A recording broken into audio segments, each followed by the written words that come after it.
December 9 నుండి మహిళలకు ఉచితంగా బస్సు ఇచ్చేటువంటి సందర్భంలో ఈ సౌకర్యం వల్ల తెలంగాణ వ్యాప్తంగా అక్క చెల్లెలందరికీ అనేక రకాలుగా ఉపయోగపడుతూ ఉంది. హుస్నాబాద్ బస్టాండ్కి సంబంధించి కూడా ఈరోజు ఇక్కడికి రావడం జరిగింది.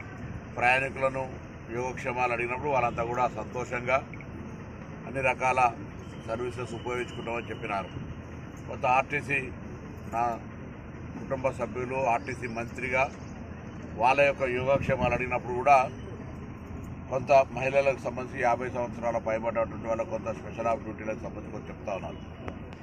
ఈ సందర్భంలో ఆర్టీసీ గత 10 సంవత్సరాలు నిర్వీర్యం అయిపోయి సమ్మె ద్వారా చేస్తే కూడా అనేక మంది చనిపోయినా స్పందించకుండా ఒక కొత్త బస్సు కొనకుండా ఒక కొత్త కార్మికుడికి లేదా ఆర్టీసీకి ఉద్యోగం ఇవ్వకుండా వ్యవస్థ అంతా కూడా నిర్వీర్యమైన సందర్భంగా ఈరోజు ఆర్టీసీ పూర్తిగా లాభాల దిశలో పోయేటువంటి పరిస్థితుల్లో పాత అప్పులు, పాత పిఎఫ్ నుండి, పాత సిసిఎస్ నుండి వాళ్ళ నిధులను వాళ్ళకు రిటైర్ అయిన రోజు ఇచ్చే విధంగా తీసుకునే ప్రయత్నం జరుగుతుంది.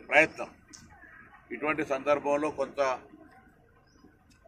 సమ్మెకు అనేటువంటి మాట చెప్తున్నటువంటి సందర్భంలో గౌరవ ముఖ్యమంత్రి గారు మొన్న స్పష్టంగా చెప్పినారు, ఈ ప్రభుత్వం ప్రజాపాలన ప్రభుత్వం, ఏదైనా చర్చ ద్వారా సమస్య ద్వారా పరిష్కారం చేయడానికి సిద్ధంగా ఉన్నాం. మీరు మా మంత్రి గారు ఎప్పుడైనా కలవచ్చు, మీకు సమస్య పరిష్కారానికి సంబంధించినటువంటి మార్గం తలుపులు తెరిచినాయని చెప్పి వాళ్ళు కూడా కొంతమంది మేము కూడా చర్చలకు సిద్ధమన్నారు. నేను రవాణా శాఖ మంత్రిగా వారందరినీ ఎప్పుడైనా వాళ్ళ వీళ్ళని బట్టి నేను 5-6 తేదీలలో హైదరాబాద్లో ఉంటా. వాళ్ళు ఎప్పుడైనా కూడా నా దగ్గరకు వచ్చి తలుపులు చర్చ ఎవరైనా రావచ్చు, ఎవరైనా మాట్లాడవచ్చు. దానికి ఇదేమో అధికారికంగా పిలిచి అధికారికంగా రావాలి అట్లా ఏం అవసరం లేదు. సమస్య ఉంటే ఇంతకుముందు కూడా మేము పిఎఫ్ ఇచ్చినాం, మేము వాళ్ళకు సంబంధించినటువంటి టీఏటీఏలకు సంబంధించి, డిఏపెంపుకు సంబంధించి, బాండ్స్కు సంబంధించి, కారుణ్య నియామకాలకు సంబంధించి మా యొక్క ముఖ్య ఉద్దేశం ఈ ప్రజాపాలన రేవంత్ రెడ్డి గారి నాయకత్వంలో మా ముఖ్య ఉద్దేశం ప్రజా రవాణా వ్యవస్థ బాగుండాలి. ఇది గ్రామీణ ప్రాంత పేద ప్రజలకు సంబంధించిన రవాణా వ్యవస్థ. అందుకే కొత్త బస్సులు కొంటా ఉన్నాం, కొత్త నియామకాలు చేపడతా ఉన్నాం, కారుణ్య నియామకాలు ఇస్తా ఉన్నాం, కార్మికుల సంక్షేమానికి సంబంధించినటువంటి పాత డిఏలు ఇస్తా ఉన్నాం, బాండ్స్ ఇస్తా ఉన్నాం.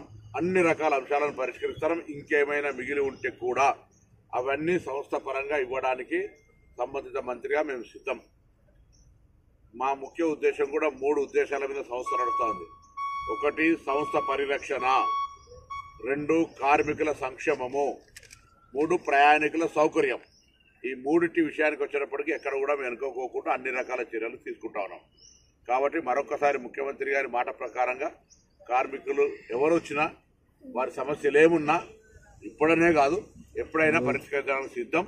ప్రస్తుతం ఉన్నటువంటి రాష్ట్ర ఆర్థిక పరిస్థితుల దృష్ట్యా లేదా ప్రస్తుతం ఉన్నటువంటి ఈ పరిస్థితులలో ఆర్టీసీ ఇప్పుడే ముందుకు పోతున్నటువంటి పరిస్థితుల్లో మూలుగే నక్క మీద తాటిపట్టు పడ్డట్టు జరగద్దు. అనవసరంగా ఈ యొక్క కొంత ఇబ్బందికరమైనటువంటి అంశాలు తేవద్దు అనే దానిలో వారందరూ కూడా నేను సందర్భంగా ప్రత్యేకించి విజ్ఞప్తి చేస్తాను. ముఖ్యమంత్రి గారి మాట ప్రకారంగా మీరు ఎప్పుడు వచ్చినా నేను డిస్కషన్కు రెడీ అనే విజ్ఞప్తిని చేస్తాను. డిసెంబర్ 9 నుండి మహిళలకు ఉచితంగా బస్సు ఇచ్చేటువంటి సందర్భంలో ఈ సౌకర్యం వల్ల తెలంగాణ వ్యాప్తంగా అక్క చెల్లెలందరికీ అనేక రకాలుగా ఉపయోగపడుతూ ఉంది. హుస్నాబాద్ బస్టాండ్కి సంబంధించి కూడా ఈరోజు ఇక్కడికి